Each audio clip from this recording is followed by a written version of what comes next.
ಶ್ರೀ ರುದ್ರೇಶ್ವರ ಪ್ರೌಢಶಾಲೆಯ 9ನೇ ತರಗತಿಯ ಮಕ್ಕಳಿಂದ ಕನ್ನಡ ವ್ಯಾಕರಣ ಕುರಿತ ಚಟುವಟಿಕೆಗಳು. ಪ್ರತಿಯೊಬ್ಬ ಮಕ್ಕಳು ಒಂದೊಂದು ವ್ಯಾಕರಣದ ವಿಷಯವಾಗಿ ಈಗ ತಮ್ಮ ಚಟುವಟಿಕೆ ಏನು ಮಾಡ್ಕೊಂಡ್ರೆ ಅದನ್ನು ವಾಚನ ಮಾಡ್ತಾರೆ. ಕೇಳೋಣ. ನನ್ನ ಹೆಸರು ಸಂಧ್ಯಾ. ನಾನು 9ನೇ ತರಗತಿ ಓದುತ್ತಿದ್ದೇನೆ. ನಾನು ಸವರ್ಣ ದೀರ್ಘ ಸಂಧಿಗಳ ಬಗ್ಗೆ ಹೇಳುತ್ತಿದ್ದೇನೆ. ಸವರ್ಣ ಸಂಧಿ ಎಂದರೇನು? ಒಂದೇ ಜಾತಿಯ ಸ್ವರಾಕ್ಷರಗಳು ಪರಸ್ಪರ ಸೇರಿ ದೀರ್ಘ ರೂಪ ಪಡೆಯುವುದು ಸುವರ್ಣ ದೀರ್ಘ ಸಂಧಿ. ಉದಾಹರಣೆ: ಪೂರ್ವ ಪದದ ಕೊನೆಯ ಅಕ್ಷರ ಹಾಗೂ ಉತ್ತರ ಪದದ ಮೊದಲಿನ ಆ ಸೇರಿ ಆ ಆಗುತ್ತದೆ. ಅದೇಯ ಇ ಪ್ಲಸ್ ಇ ಉ ಪ್ಲಸ್ ಉ ಆಗುತ್ತದೆ. ಉದಾಹರಣೆ: ದೇವ ಪ್ಲಸ್ ಆಲಯ ದೇವಾಲಯ.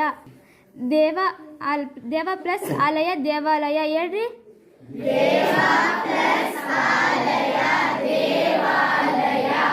ಆ ಪ್ಲಸ್ ಆ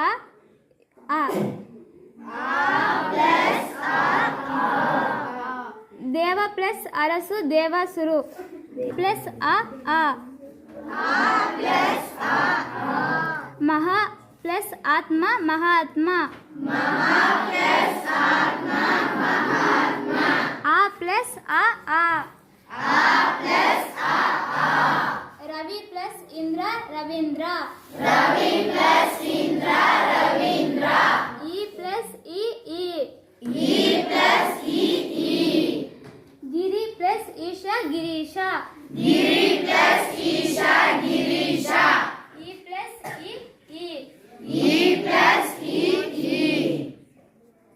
ಧನ್ಯವಾದಗಳು. ನಾನು ಸಂಧಿಯ ಬಗ್ಗೆ ಹೇಳುತ್ತಿದ್ದೇನೆ. ಸಂಧಿಯಲ್ಲಿ ವೃದ್ಧಿ ಸಂಧಿ. ಅವನು ಏಕೈಕ ವೀರ. ಆಯುರ್ವೇದದಲ್ಲಿ ವನೌಷಧಿ ಬಳಸುತ್ತಾರೆ. ಇಲ್ಲಿರುವ ಏಕೈಕ ಪದವನ್ನು ಗಮನಿಸಿ. ಏಕ ಪ್ಲಸ್ ಏಕ ಏಕೈಕ. ಇಲ್ಲಿ ಪೂರ್ವ ಪದದ ಅಂತ್ಯದಲ್ಲಿರುವ ಆ ಕಾರಕ್ಕೆ ಪರಪದದ ಆದಿಯಲ್ಲಿರುವ ಐ ಕಾರವು ಪರವಾಗಿ ಸಂಧಿಯಾದಾಗ ಐಕಾರವು ಏಕಾದೇಶವಾಗಿ ಬಂದಿದೆ. ಏಕ ಪ್ಲಸ್ ವನ ಪ್ಲಸ್ ಔಷಧಿ ವನೌಷಧಿ. ಇಲ್ಲಿ ಪೂರ್ವ ಪದದ ಅಂತ್ಯದಲ್ಲಿರುವ ಆಕಾರಕ್ಕೆ ಪರಪದವು ಆದಿಯಾಗಿರುವ ಓಕಾರವು ಪರವಾಗಿ ಸಂಧಿಯಾದಾಗ ಔಕಾರವು ಏಕದೇಶವಾಗಿ ಬಂದಿದೆ. ಸೂತ್ರ: ಆಕಾರಗಳಿಗೆ ಎ ಐಕಾರವು ಪರವಾದಾಗ ಅವೆರಡರ ಸ್ಥಾನದಲ್ಲಿ ಐಕಾರವು ಔಕಾರಗಳ ಪರವಾದಾಗ ಔಕಾರವು ಆದೇಶವಾಗಿ ಬಂದರೆ ಔಕಾರಗಳು ಆದೇಶವಾಗಿ ಬಂದಾಗ ಅದೇ ವೃದ್ಧಿ ಸಂಧಿ. ಉದಾಹರಣೆಗೆ: ಲೋಕೈಕ, ಜನೈಕ, ವನೌಷಧಿ. ಉದಾಹರಣೆಯನ್ನು ಬಿಡಿಸಿ ಹೇಳಿ. ಲೋಕೈಕ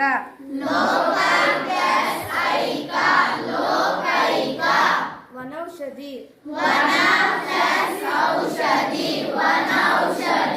ಧನ್ಯವಾದಗಳು. ನನ್ನ ಹೆಸರು ಅನುಷಾ. ನಾನು 9ನೇ ತರಗತಿ ಓದುತ್ತಿದ್ದೇನೆ. ಸೈದ್ಧಾಂತಿಕ ಭಾಷಾಭ್ಯಾಸ. ಕರ್ಮಧಾರೆಯ ಸಮಾಸ. ಇಲ್ಲಿ ಇರಿದು, ಮರ, ಮೇಲಿತ್ತು, ನುಡಿ ಎಂಬ 4 ಪದಗಳು ಕನ್ನಡದವು. ದಿವ್ಯ, ಪ್ರಕಾಶ ಎಂಬ 2 ಪದಗಳು ಸಂಸ್ಕೃತ ಪದಗಳು. 3 ಸಮಾಸಗಳ ಪೂರ್ವ ಪದಗಳು ವಿಶೇಷಗಳಾಗಿವೆ. ದಿವ್ಯ ಸಂಸ್ಕೃತ ಪದವಾದ ಕಾರಣ ಅರ್ಥ ಸ್ಪಷ್ಟತೆಗಾಗಿ ಆದ ಎಂಬ ಪದ ಪೂರ್ವ ಪದಕ್ಕೆ ಸೇರಿ ದಿವ್ಯವಾದ ಎಂಬ ಪದ ರಚನೆಯಾಗಿದೆ. ಕನ್ನಡದ ಪದಗಳಲ್ಲಿ ಈಗಿರುವುದಿಲ್ಲ. ಹೀಗೆ ಪೂರ್ವೋತ್ತರ ಪದಗಳು ಲಿಂಗವಾಚಕ ವಿಭಕ್ತಿಗಳಿಂದ ಸಮನಾಗಿದ್ದು ವಿಶೇಷಣ ವಿಶೇಷ ಸಂಬಂಧದಿಂದ ಕೂಡಿ ಆಗುವ ಸಮಾಸವೇ ಕರ್ಮಧಾರೆಯ ಸಮಾಸ.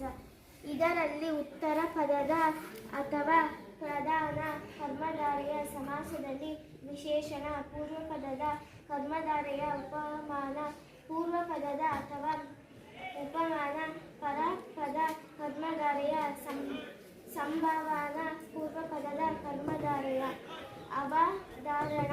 ಪೂರ್ವ ಪದದ ಕರ್ಮಧಾರೆಯ ಸಮಾಸ ಎಂಬ 4 ವಿಧಗಳಿವೆ. ಅವುಗಳು: ಇರಿದು ಪ್ಲಸ್ ಮರ ಹೆಮ್ಮರ. ಇರಿದು ಪ್ಲಸ್ ಮರ ಹೆಮ್ಮರ. ಮೇಲಿತ್ತು ಪ್ಲಸ್ ನುಡಿ ಮೇಲ್ನುಡಿ.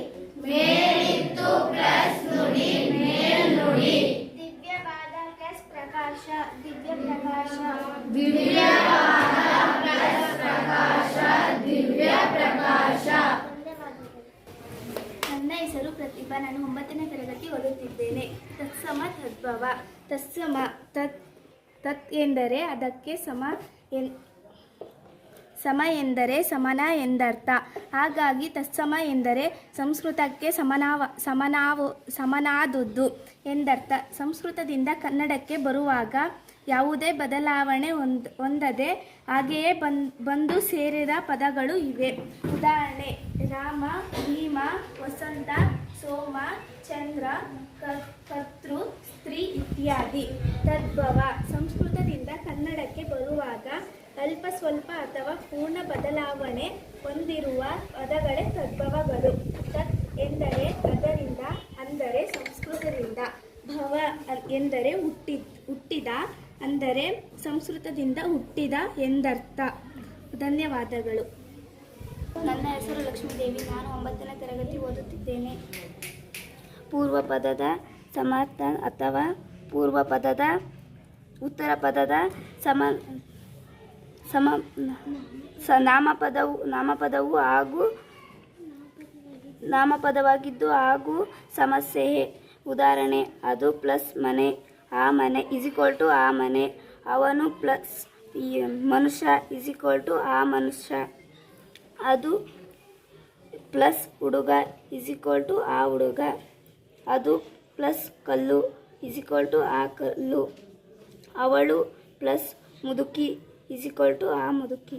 ಧನ್ಯವಾದ. ನನ್ನ ಹೆಸರು ಸಂಗೀತವಿಕೆ. ನನ್ನ ಸ್ಟ್ಯಾಂಡರ್ಡ್. ಪುರುಷವಾಚಕ ಲಿಂಗ, ಧಾತು, ಕಾಲಸೂಚಕ ಪ್ರತ್ಯಯ, ಅಗತ್ಯಯ ಪ್ರತ್ಯಯ, ಏಕಭಾವು, ಏಕವಚನ, ಬಹುವಚನ. ಉತ್ತಮ ಪುರುಷ ಪುಲ್ಲಿಂಗ ಸ್ತ್ರೀಲಿಂಗ. ತಿನ್ನು, ಉತ್ತ, ಏನು, ಏವೆ. ತಿನ್ನುತ್ತೇನೆ, ತಿನ್ನುತ್ತೇವೆ. ಮಧ್ಯಮ ಪುರುಷ ಪುಲ್ಲಿಂಗ ಸ್ತ್ರೀಲಿಂಗ. ತಿನ್ನು, ಉತ್ತು, ಇರಿ, ತಿನ್ನುತ್ತೀರಿ. ಪ್ರತ್ಯನ ಪುರುಷ ಪುಲ್ಲಿಂಗ ತಿನ್ನು, ಉತ್ತು, ಆನೆ, ಹಾರಿ, ತಿನ್ನುತ್ತೇನೆ, ತಿನ್ನುತ್ತಾರೆ. ಪ್ರಥಮ ಪುರುಷ ಸ್ತ್ರೀಲಿಂಗ ತಿನ್ನು, ಉತ್ತ, ಆಳೆ, ಹಾರಿ, ತಿನ್ನುತ್ತಾಳೆ, ತಿನ್ನುತ್ತಾರೆ.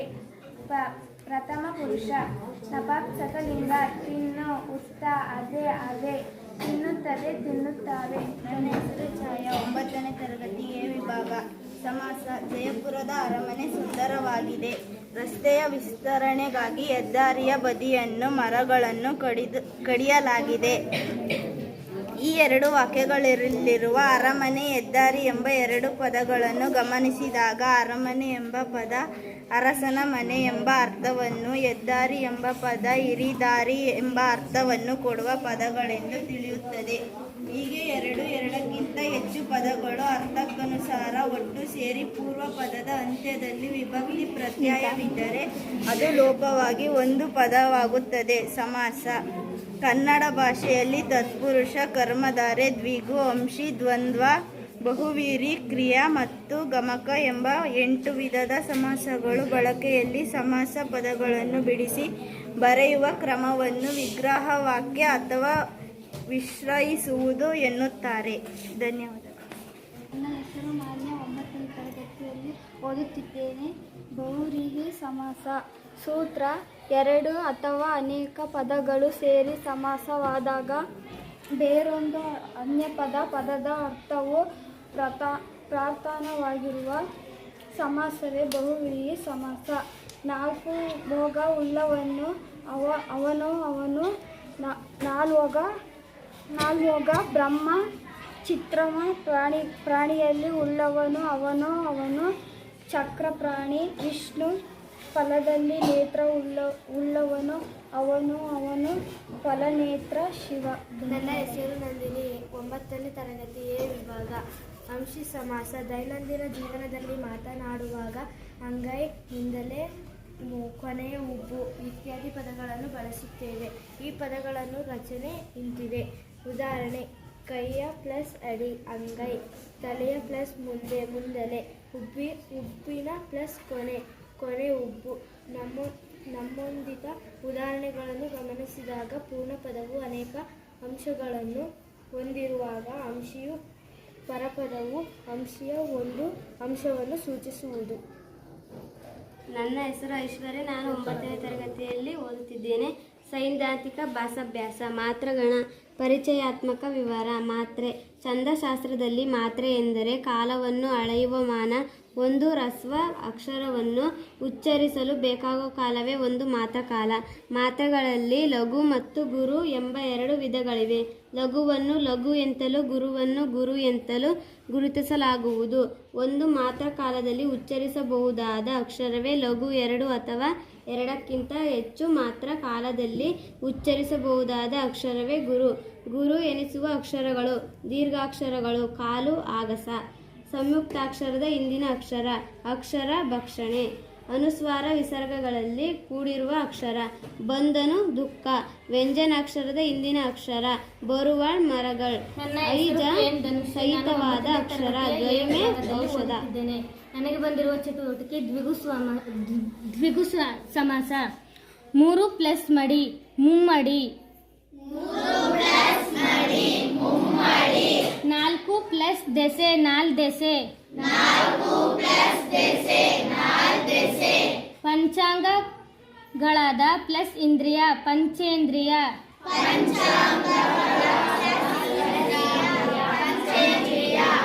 ಈ 3 ಸಮಾಸಗಳಲ್ಲಿ ಪೂರ್ವಪದ ಸಂಖ್ಯಾವಾಚಕಗಳಾಗಿವೆ. ಮೂರನೆಯದಾದ ಪಂಚೇಂದ್ರಿಯ ಎಂಬ ಪದದಲ್ಲಿ 2 ಪದಗಳು ಸಂಸ್ಕೃತವಾದುದರಿಂದ ಆದ ಎಂಬ ಪದ ಪೂರ್ವಪದದೊಂದಿಗೆ ಸೇರಿಕೊಂಡಿದೆ.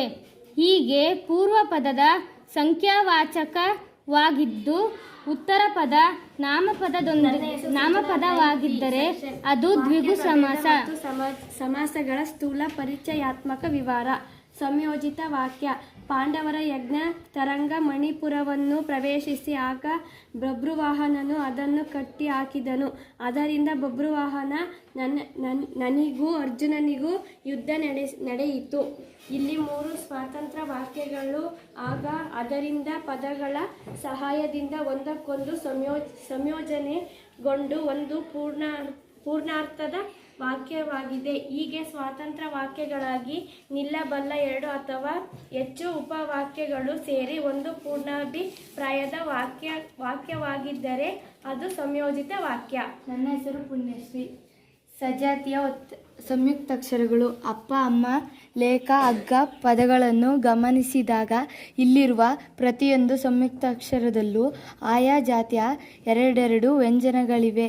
ಹೀಗೆ ಒಂದೇ ಜಾತಿಯ 2 ವ್ಯಂಜನಗಳು ಒಟ್ಟಿಗೆ ಸೇರಿ ಆಗುವ ಸಂಯುಕ್ತಾಕ್ಷರವೇ ಸಜಾತಿಯ ಒತ್ತಕ್ಷರಗಳು. ವಿಜಾತಿಯ ಸಂಯುಕ್ತಾಕ್ಷರಗಳು. ಅಷ್ಟ, ಆರ್ಯ, ಅಸ್ತ್ರ ಪದಗಳಲ್ಲಿರುವ ಪ್ರತಿಯೊಂದು ಸಂಯುಕ್ತಾಕ್ಷರದಲ್ಲೂ ಬೇರೆ ಬೇರೆ ಜಾತಿಯ ವ್ಯಂಜನಗಳಿವೆ. ಹೀಗೆ ಬೇರೆ ಬೇರೆ ಜಾತಿಯ ವ್ಯಂಜನಗಳು ಒಟ್ಟಿಗೆ ಸೇರಿ ಆಗುವ ಸಂಯುಕ್ತಾಕ್ಷರವೇ ವಿಜಾತಿಯ ಸಂಯುಕ್ತಾಕ್ಷರಗಳು. ನನ್ನ ಹೆಸರು ಅನುಷ. ನಾಮವಚನಗಳ ಪರಿಚಯಾತ್ಮಕ ವಿವರ. ಪುರುಷಾರ್ಥಕ ಸರ್ವನಾಮ. ಇದನ್ನು ಮತ್ತೆ 3 ವಿಭಾಗ ಮಾಡಿದ. ಉತ್ತಮ ಪುರುಷ ನಾನು ನಾವು. ಮಧ್ಯಮ ಪುರುಷ ನೀನು ನೀವು. ಪ್ರಥಮ ಪುರುಷ ನ್ಯಾಯ ಪುರುಷ ಅವನು ಇವನು ಅವಳು ಇವಳು. ಅವರು ಇವರು ಅದು ಅವು ಇದು ಇವು. ಇತ್ತೀಚೆಗೆ ಇವುಗಳನ್ನು ಪ್ರಥಮ ದ್ವಿತೀಯ ತೃತೀಯ ಪುರುಷಗಳಿಂದ ಹೇಳುವ ವಾಡಿಕೆ ಆರಂಭವಾಗಿದೆ. ಪ್ರಶ್ನಾತ್ಮಕ ಸರ್ವನಾಮ. ಯಾರು ಯಾವುದು ಏನು ಅವನು ಅವಳು. ಆತ್ಮಕರ ಸರ್ವನಾಮ. ತಾನು ತಾವು ತನ್ನ ತಮ್ಮ. ನನ್ನ ಹೆಸರು ಪ್ರಕೃತಿ ಕೆ.ಎ. ನಾಮವಾಚಕಗಳ ಪರಿಚಯಾತ್ಮಕ ವಿವರ. ರೂಢನಾಮ. ರೂಢಿಯಿಂದ ಬರುವ ನದಿ, ಪರ್ವತ, ಮನುಷ್ಯ, ಹೆಂಗಸು, ಮರ, ದೇಶ ಮುಂತಾದ ಪದಗಳು ರೂಢನಾಮಗಳಾಗಿವೆ. ಅಂಕಿತನಾಮ. ವ್ಯಾಪಾರಕ್ಕಾಗಿ ಅಥವಾ ಗುರುತಿಸಲು ಇಟ್ಟ ಹೆಸರುಗಳಾದ ಕಾವೇರಿ, ನಕಲ, ಹಿಮಾಲಯ, ಶಂಕರ, ಬೆಂಗಳೂರು ಮುಂತಾದ ಹೆಸರುಗಳೇ ಅಂಕಿತನಾಮಗಳು. ಅನ್ವರ್ಥನಾಮ. ಅರ್ಥಕ್ಕೆ ಅನುಗುಣವಾಗಿ ರಚನೆಯಾದ ವ್ಯಾಪಾರಿ, ವಿದ್ವಾಂಸ ಮುಂತಾದ ಪದಗಳೇ ಅನ್ವರ್ಥನಾಮಗಳು. ದೃಷ್ಟಾಂತಾಲಂಕಾರ. ಮಾತು ಬಲ್ಲವನಿಗೆ ಜಗಳವಿಲ್ಲ, ಊಟ ಬಲ್ಲವನಿಗೆ ರೋಗವಿಲ್ಲ. ಮಾತಿನ ಮಹತ್ವ ತಿಳಿದವನಿಗೆ ಜಗಳ ಮಾಡಬೇಕಾದ ಪ್ರಮೇಯವೇ ಇಲ್ಲ. ಊಟದ ಮರ್ಮ ಅರಿತವನಿಗೆ ರೋಗದ ಭಯವಿಲ್ಲ. ಎಂಬ ಅರ್ಥ ಈ ಎರಡು ಹೇಳಿಕೆಯಿಂದ ತಿಳಿದು ಬರುತ್ತದೆ. ಇಲ್ಲಿ ಒಂದು ಹೇಳಿಕೆ ಮತ್ತೊಂದು ಹೇಳಿಕೆಯಲ್ಲಿ ಬಿಂಬ ಪ್ರತಿಬಿಂಬ ಭಾವನೆಗಳಂತೆ ವ್ಯಕ್ತವಾಗಿದೆ. ಸೂತ್ರ: ಎರಡು ಬೇರೆ ಬೇರೆ ವಾಕ್ಯಗಳು ಅರ್ಥ ಸಾದೃಶ್ಯದಿಂದ ಒಂದಕ್ಕೊಂದು ಬಿಂಬ ಪ್ರತಿಬಿಂಬ ಭಾವದಂತೆ ತೋರುತ್ತಿದ್ದರೆ ಅದು ದೃಷ್ಟಾಂತ ಅಲಂಕಾರ. ಉದಾಹರಣೆ: ದುರ್ಜನರು ನಿಂದಿಸುವರೆಂಬ ಭಯದಿಂದ ಸತ್ಯವಿಯಾಡುವವನು ತನ್ನ ಕೃತಿಯನ್ನು ರಚಿಸದಿರುವನೇ. ಕತ್ತಲೆಯ ಭಯದಿಂದ ಸೂರ್ಯ ತನ್ನ ಕಿರಣವನ್ನು ಪರಿಸರಿಸದಿರುವನೇ. ನನ್ನ ಹೆಸರು ಚಂದನ ಎಂಗಿ. ಸೈದ್ಧಾಂತಿಕ ಭಾಷಾಭ್ಯಾಸ ನಾಮವಾಚಕಗಳ ಪರಿಚಯಾತ್ಮಕ ವಿವರ. ಭಾವನಾಮ: ವಸ್ತು ಮತ್ತು ಕ್ರಿಯೆಗಳ ಭಾವವನ್ನು ತಿಳಿಸುವ ಪದಗಳೇ ಭಾವನಾಮ. ಉದಾಹರಣೆ: ಕೊಂಚದೆಯ ಭಾವ ಕೆಂಪು, ಇರಿದರ ಭಾವ ಇರಿಮೆ, ಬಿಳಿಯದರ ಭಾವ ಬಿಳುಪು, ನೋಡುವುದರ ಭಾವ ನೋಟ. ಪರಿಮಾಣವಾಚಕ: ಎಷ್ಟು ದೊಡ್ಡ ಮರವನ್ನು ಹೇಗೆ ಕಡಿದರು, ಇಷ್ಟು ಜನರು ಇಲ್ಲಿ ಹೇಗೆ ಏನು ಮಾಡುತ್ತಾರೆ, ತರಗತಿಯಲ್ಲಿ ಎಷ್ಟು ವಿದ್ಯಾರ್ಥಿಗಳಿದ್ದಾರೆ. ಈ ವಾಕ್ಯಗಳಲ್ಲಿ ಅಷ್ಟು, ಇಷ್ಟು, ಎಷ್ಟು ಎಂಬ ಪದಗಳಿವೆ. ಈ ಪದಗಳು ನಿರ್ದಿಷ್ಟ ಅಳತೆ ಸಂಖ್ಯೆಗಳನ್ನು ಹೇಳುವುದಿಲ್ಲ, ಕೇವಲ ಪರಿಮಾಣ ಅಥವಾ ಗಾತ್ರವನ್ನು ಸೂಚಿಸುತ್ತದೆ. ಹೀಗೆ ವಸ್ತುವಿನ ಪರಿಮಾಣ ಗಾತ್ರವನ್ನು ತಿಳಿಯುವ ಅಷ್ಟು, ಇಷ್ಟು, ಹಲವು, ಕೆಲವು, ಎನಿತು, ಅನಿತು, ಹಸು, ಇಸು, ಏಸು ಮುಂತಾದ ಪದಗಳೇ ಪರಿಮಾಣವಾಚಕಗಳು. ದಿಗ್ವಾಚಕ: ದಿಕ್ಕುಗಳನ್ನು ಸೂಚಿಸುವ ಪದಗಳೇ ದ್ವಿಗ್ವಾಚಕ. ಉದಾಹರಣೆ: ಮೂಡಣ, ತೆಂಗಣ, ಪಡುವಣ, ಬಡಗಣ, ಪೂರ್ವ, ಪಶ್ಚಿಮ, ಆಗ್ನೇಯ, ದಕ್ಷಿಣ, ಉತ್ತರ, ಈಶಾನ್ಯ ಇತ್ಯಾದಿ.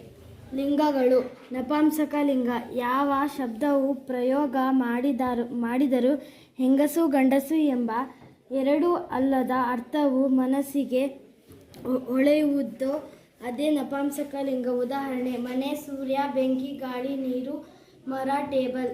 ವಾಕ್ಯ: ದಿನನಿತ್ಯ ಸೂರ್ಯ ಮೂಡುತ್ತಾನೆ. ನದಿಯ ದಂಡೆಯಲ್ಲಿ ಒಂದು ಮೊಸಳೆ. ನನ್ನ ಹೆಸರು ಸಂಜಯ್. ರೂಪಕಲಂಕಾರ. ಸೂತ್ರ: ಉಪಮೇಯ ಉಪಮಾನ ಎರಡು ಒಂದೇ ಎಂಬ ಭೇದವಿಲ್ಲದಂತೆ ಹೇಳುವ ಅಲಂಕಾರವೇ ರೂಪಕಲಂಕಾರ. ಉದಾಹರಣೆ: ಸೀತೆಯ ಮುಖ ಕಮಲ ಅರಳಿತು. ಉಪಮೇಯ: ಸೀತೆಯ ಮುಖ.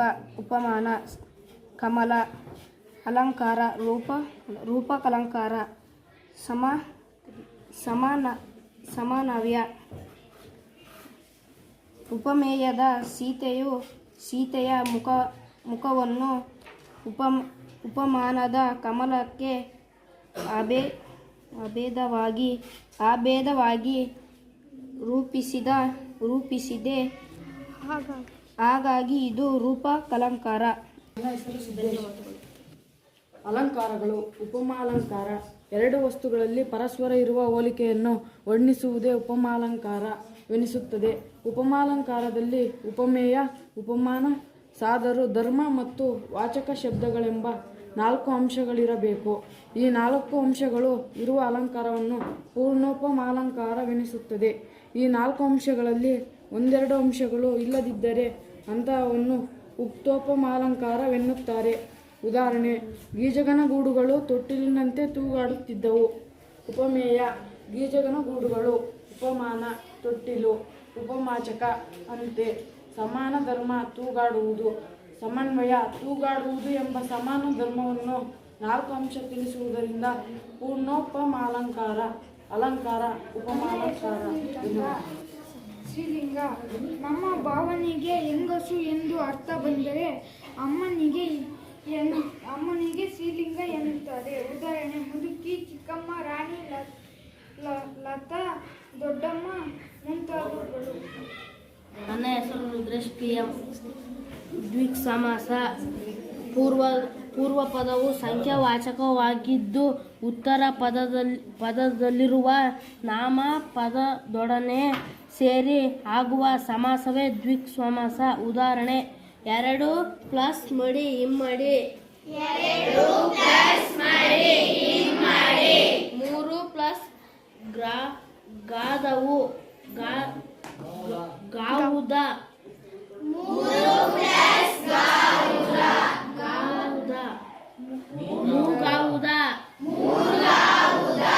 ಪಂಚ ಪ್ಲಸ್ ಇಂದ್ರಗಳು. ಪಂಚ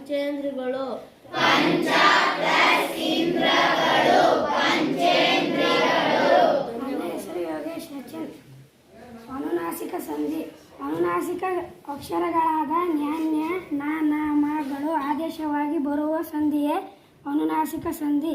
ಉದಾಹರಣೆ ವಾಕ್ ಪ್ಲಸ್ ಮಯ ವಾಗ್ಮಯ. ಇಲ್ಲಿ ಪೂರ್ವ ಪದದ ಕೊನೆಯ ಅಕ್ಷರವಾದ ಕಾರಕ್ಕೆ ಪರಪದದ ಆದಿಯಲ್ಲಿರುವ ಮಾಕಾರ ಪರವಾಗಿ ಸಂಧಿಯಾಗುವ ಕಾಕಾರವು ಬದಲಾಗಿ ಅದೇ ವರ್ಗದ ಅನುನಾಸಿಕ ಅಕ್ಷರ ನ್ಯಾಕಾರ ಆದೇಶವಾಗಿ ಬಂದಿದೆ.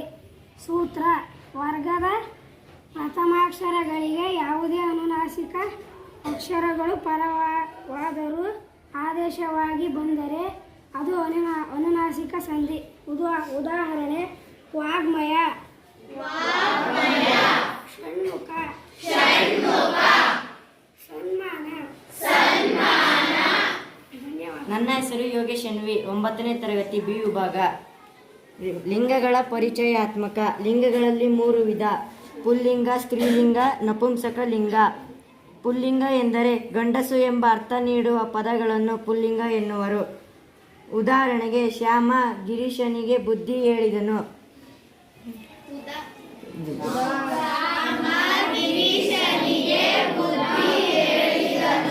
ಸ್ತ್ರೀಲಿಂಗ ಎಂದರೆ ಹೆಂಗಸು ಎಂಬ ಅರ್ಥ ನೀಡುವ ಪದಗಳನ್ನು ಸ್ತ್ರೀಲಿಂಗ ಎನ್ನುವರು.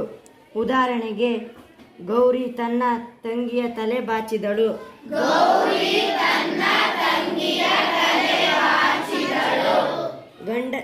ನಪುಂಸಕ ಲಿಂಗ ಎಂದರೆ ಗಂಡಸು ಎಂಬ ಅರ್ಥವನ್ನು ಹೆಂಗಸು ಎಂಬ ಅರ್ಥವನ್ನು ನೀಡಿದ ಪದಗಳನ್ನು ನಪುಂಸಕ ಲಿಂಗ ಎನ್ನುವರು.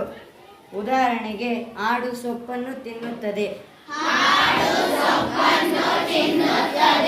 ನಾಮವಾಚಕಗಳು ಗುಣವಾಚಕ ವಸ್ತುಗಳ ಗುಣ, ರೀತಿ, ಸ್ವಭಾವಗಳನ್ನು ಹೇಳುವ ವಿಶೇಷಣಗಳೇ ಗುಣವಾಚಕಗಳು. ಸಂಖ್ಯಾವಾಚಕ ಸಂಖ್ಯೆಗಳು ಸೂಚಿಸುವ ಪದಗಳೇ ಸಂಖ್ಯಾವಾಚಕಗಳು. ಉದಾಹರಣೆ 1, 2, 10, 105, 1000, ಲಕ್ಷ ಇತ್ಯಾದಿ. ಸಂಖ್ಯಾವಾಚಕ ಮಾವರು, ಮಕ್ಕಳು, 4ನೆಯ ತರಗತಿ, ಐವರು, ರಾಜ ಬಾಟರು. 22ನೆಯ ತಾರೀಕು. ಇಲ್ಲಿ 3, 4ನೆಯ, ಐವರು, 22 ಪದಗಳೇ ಸಂಖ್ಯೆಯಿಂದ ಕೂಡಿರುವ ವಸ್ತುಗಳನ್ನು ಸೂಚಿಸುತ್ತದೆ. ಹೀಗೆ ಸಂಖ್ಯೆಯಿಂದ ಕೂಡಿರುವ ವಸ್ತುಗಳನ್ನು ಹೇಳುವ ಪದಗಳೇ ಸಂಖ್ಯೆಯ ವಾಚಕಗಳು. 2ನೆಯ, 4ನೆಯ, 10ನೆಯ ಇತ್ಯಾದಿ. ಇವುಗಳನ್ನು ಇತ್ತೀಚೆಗೆ 2ನೆಯ, 10ನೆಯ ಎಂದು ಸಹ ಕೆಲವರು ಬಳಸುತ್ತಿದ್ದಾರೆ. ಧನ್ಯವಾದಗಳು. ನನ್ನ ಹೆಸರು ಧನುಷ್ ವೈಟಿ. ಕನ್ನಡ ವರ್ಣಮಾಲೆ. ವರ್ಣಮಾಲೆಯಲ್ಲಿ 3 ವಿಧ: ಸ್ವರಗಳು, ವ್ಯಂಜನಗಳು, ಯೋಗವಾಹಗಳು. ಸ್ವರಗಳಲ್ಲಿ 2 ವಿಧ: ಹ್ರಸ್ವಸ್ವರ, ದೀರ್ಘಸ್ವರ. ಆ, ಇ, ಉ, ಋ, ಎ, ಓ. ದೀರ್ಘಸ್ವರ ಅ, ಇ, ಉ, ಎ, ಓ, ಔ, ಔ. ವ್ಯಂಜನಗಳು ಅವರ್ಗೀಯ ವ್ಯಂಜನ. ಅವರ್ಗೀಯ ವ್ಯಂಜನಗಳಲ್ಲಿ 3 ವಿಧ: 1 ಅಲ್ಪಪ್ರಾಣ, ಮಹಾಪ್ರಾಣ, ಅನುನಾಸಿಕ. ಕ, ಚ, ಟ, ತ, ಪ. ಗಜಡ ದಬ್ಬ. ಕ, ಛ, ಟ, ತ, ಪ. ಘ, ಜ, ಡ, ದ, ಬ. ಅನುನಾಸಿಕ. ನ್ಯ, ನ, ನ, ಮ. ಅವರ್ಗೀಯ ವ್ಯಂಜನ. ಯ, ರ, ಲ, ವ, ಶ, ಸ, ಅ, ಲ. ಯೋಗವಾಹಗಳಲ್ಲಿ 2 ವಿಧ: 1 ಅನುಸ್ವರ, ವಿಸರ್ಗ.